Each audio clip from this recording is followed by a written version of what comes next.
Hi hello every one, എല്ലാവർക്കും മാഷൻ ടീച്ചറിൻ്റെ മറ്റൊരു പുതിയ വീഡിയോയിലോട്ട് ഒരിക്കൽ കൂടി സ്വാഗതം. 2ാം ക്ലാസ്സിലെ കൂട്ടുകാർക്ക് പരീക്ഷകൾ ഇങ്ങ് അടുക്കാറായിട്ടുണ്ടല്ലേ. അപ്പോൾ ഇന്ന് ടീച്ചർ എത്തിയിട്ടുള്ളത് കൂട്ടുകാരുടെ ഉത്കൃതനം 1-ാം ദിവസം എന്ന പരീക്ഷയുടെ ചോദ്യപേപ്പറും അവയ്ക്കുള്ള ഉത്തരങ്ങളുമായിട്ടാണ്.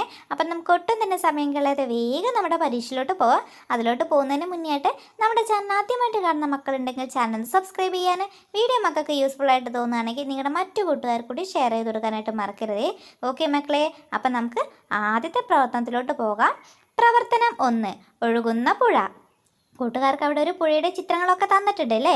ചിത്രങ്ങളെല്ലാം നന്നായിട്ട് നിരീക്ഷിക്കണം കേട്ടോ. ഓക്കെ മക്കളെ, ശ്രദ്ധിച്ചേ. നല്ല മഴ. മഴയിൽ പുഴ നിറഞ്ഞു. പുഴ നിറഞ്ഞൊഴുകി. മീനുകൾ തുള്ളിച്ചാടി. മാനമുട്ടെ ഉയർന്നു നിൽക്കുന്ന മലനിരകൾ. മലയിൽ നിറയെ പൂമരങ്ങൾ. ഇരുവശത്തും പച്ച വിരിച്ച വയലുകൾ. മലയും കാടും വയലും കടന്ന് പുഴ ഒഴുകി. പുഴയ്ക്ക് കുറുകെ ഒരു വലിയ പാലം. ഇരുവശത്തും കൂറ്റൻ കെട്ടിടങ്ങൾ. പുഴയിലേക്ക് മലിനജലം ഒഴുകി വന്നു. പുഴയുടെ നിറം മാറി. പുഴയ്ക്ക് സങ്കടമായി. ഓക്കെ മക്കളെ, ഇനി കൂട്ടുകാർക്ക് അതുമായിട്ട് ബന്ധപ്പെടുത്തിയിട്ട് കുറച്ച് ചോദ്യങ്ങൾ തന്നിട്ടുണ്ട് കേട്ടോ. നമുക്ക് ഓരോ ചോദ്യങ്ങളും എന്താണെന്ന് നോക്കാം. 1-ാമത്തെ ചോദ്യം നോക്കിക്കേ. പുഴ നിറഞ്ഞതെപ്പോൾ? എപ്പോഴായിരുന്നു പുഴ നിറഞ്ഞിരുന്നത്? അതേ, മഴ പെയ്തപ്പോഴായിരുന്നു അല്ലേ. അപ്പോൾ കൂട്ടുകാർ ആദ്യത്തെ കുളത്തിൽ അങ്ങനെ എഴുതണം കേട്ടോ. 2-ാമത്തെ ചോദ്യം നോക്കിക്കേ. മീനുകൾ എന്താണ് ചെയ്തത്? എന്തായിരുന്നു മീനുകൾ ചെയ്തിട്ടുണ്ടായിരുന്നത്? മീനുകൾ തുള്ളിച്ചാടിയില്ലേ. ഓക്കെ മക്കളെ, ഇനി 3-ാമത്തെ ചോദ്യം നോക്കിക്കേ. മലയിൽ നിറയെ എന്താണ്? മലയിൽ നിറയെ എന്തായിരുന്നു? പൂമരങ്ങളായിരുന്നു അല്ലേ. ഓക്കെ മക്കളെ, 4-ാമത്തെ ചോദ്യം നോക്കൂ. പുഴയ്ക്ക് കുറുകെ എന്താണ്? പുഴയ്ക്ക് കുറുകെ എന്തായിരുന്നു ഉണ്ടായിരുന്നത്? ഒരു വലിയ പാലം ഉണ്ടായിരുന്നു അല്ലേ. ഓക്കെ മക്കളെ, ഇനി 1-ാമത്തെ പ്രവർത്തനത്തിലെ ലാസ്റ്റ് ചോദ്യം നോക്കൂ. എന്തുകൊണ്ടാണ് പുഴയ്ക്ക് സങ്കടം വന്നത്? എന്തുകൊണ്ടാണ് സങ്കടം വന്നത്? പുഴയിലേക്ക് മലിനജലം ഒഴുകി വന്ന് അതിൻ്റെ നിറം മാറിയപ്പോഴാണ് അല്ലേ. ഓക്കെ മക്കളെ, അപ്പോൾ ഇതേ രീതിയിലാണ് കേട്ടോ 1-ാമത്തെ പ്രവർത്തനം പൂർത്തിയാക്കേണ്ടത്. ഇനി നമുക്ക് കൂട്ടുകാരുടെ 2-ാമത്തെ പ്രവർത്തനം എന്താണെന്ന് നോക്കിയാലോ. അതിലോട്ട് പോകുന്നതിന് മുന്നേ ആയിട്ട് നമ്മുടെ വീഡിയോ ലൈക്ക് ചെയ്ത് കാണുന്ന മക്കളുണ്ടെങ്കിൽ പെട്ടെന്നൊന്ന് വീഡിയോ ലൈക്ക് ചെയ്തേക്കണേ. 2-ാമത്തെ പ്രവർത്തനം നോക്കൂ. 2-ാമത് നമുക്ക് ഗണിതവുമായി ബന്ധപ്പെടുത്തിയിട്ടുള്ളൊരു പ്രവർത്തനമാണ് പൂമരം. മക്കൾക്ക് അവിടെ ഒരു ചിത്രം തന്നിട്ടില്ലേ? ഒരു പൂമരത്തിൻ്റെ ചിത്രം തന്നിട്ടുണ്ട് അല്ലേ. അതിൽ നിറയെ പൂക്കളുമുണ്ട്. മക്കളടുത്ത് പറഞ്ഞിട്ടുള്ള ചോദ്യം ഇതാണ്. പൂമരത്തിൽ പല നിറത്തിലുള്ള പൂക്കളുണ്ട്. പൂക്കൾക്ക് നിറം നൽകൂ. അപ്പം മക്കൾ എങ്ങനെയാണ് നിറം നൽകേണ്ടത്? മഞ്ഞ നിറത്തിലുള്ള 6 പൂക്കൾ മക്കൾ നിറം നൽകണം കേട്ടോ. പിന്നെ 5 എണ്ണം ചുവപ്പ് നിറമാണ് കൊടുക്കേണ്ടത്. 14 എണ്ണത്തിന് നീല നിറവുമാണ് കൊടുക്കേണ്ടത് കേട്ടോ. അതിന് ശേഷം മക്കൾക്കുള്ള ചോദ്യം ഇതാണ്. മഞ്ഞയും ചുവപ്പും കൂടി എത്ര പൂക്കൾ? മഞ്ഞയും ചുവപ്പും കൂടി ചേർത്താൽ ആകെ എത്ര പൂക്കൾ കിട്ടുമെന്നാണ് കണ്ടെത്താനായിട്ട് പറഞ്ഞിട്ടുള്ളത് കേട്ടോ. നമുക്ക് 2 പൂക്കളുടെയും എണ്ണം അവിടെ തന്നിട്ടില്ലേ. മഞ്ഞ 6 എണ്ണവും ചുവപ്പ് 5 എണ്ണവുമാണ് അല്ലേ. അപ്പോൾ ആകെ എത്ര കിട്ടും? 6ഉം 5ഉം കൂടി ചേർത്താൽ നമുക്ക് 11 എന്ന് കിട്ടും അല്ലേ. 2-ാമത്തെ ചോദ്യം നോക്കിക്കേ. മരത്തിൽ ആകെ എത്ര പൂക്കൾ? എല്ലാം കൂടി ചേർത്താലും മരത്തിൽ എത്ര പൂക്കൾ ഉണ്ടാവും എന്നാണ് ചോദിച്ചിട്ടുള്ളത്. എത്ര പൂക്കളാണ് മക്കളെ? 25 പൂക്കൾ ഉണ്ടായിരിക്കും അല്ലേ. മഞ്ഞയും ചുവപ്പും നീലയും കൂടി ചേർത്താൽ ആകെ മൊത്തം 25 പൂക്കൾ ഉണ്ടായിരിക്കും. അടുത്ത ചോദ്യം നോക്കിക്കേ. കാറ്റ് വീശി 3 മഞ്ഞപ്പൂക്കളും 2 നീലപ്പൂക്കളും കൊഴിഞ്ഞു വീണു. മരത്തിൽ എത്ര പൂക്കൾ ബാക്കിയുണ്ടാകും? മക്കളെ, നമ്മുടെ ഏതൊക്കെ പൂക്കൾ കൊഴിഞ്ഞു വീണു എന്നാണ് പറഞ്ഞിട്ടുള്ളത്? 3 മഞ്ഞപ്പൂക്കളും 2 നീലപ്പൂക്കളുമാണ് അല്ലേ. അതായത് ആകെ 5 പൂക്കൾ കൊഴിഞ്ഞു വീണിട്ടുണ്ട്. നമുക്കറിയാം പൂമരത്തിൽ ആകെ 25 പൂക്കളാണുള്ളത്. അതിൽ നിന്ന് 5 എണ്ണം കൊഴിഞ്ഞു പോയാൽ ബാക്കി എത്ര ഉണ്ടായിരിക്കും?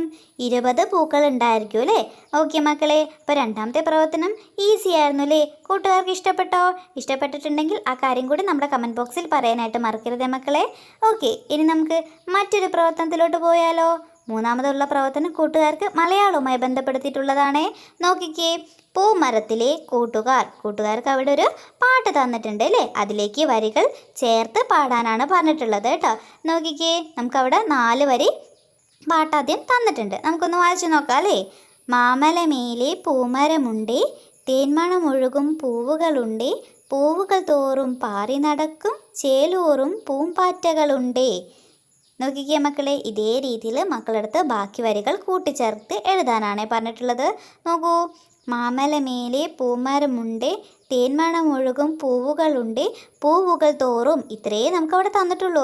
ബാക്കി കൂട്ടുകാർ എഴുതണം കേട്ടോ. അപ്പോൾ കൂട്ടുകാർക്ക് അവിടെ വരികൾ ചേർക്കാനായിട്ട് താഴെ കുറച്ച് സൂചനകൾ കൂടി തന്നിട്ടുണ്ട്.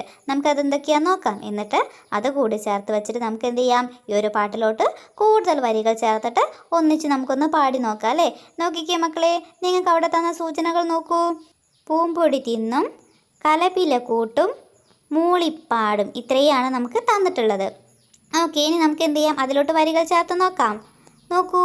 തേന്മണമൊഴുകും പൂവുകളുണ്ട്, പൂവുകൾ തോറും പാറി നടക്കും, പൂമ്പൊടി തിന്നും വണ്ടുകളുണ്ട്.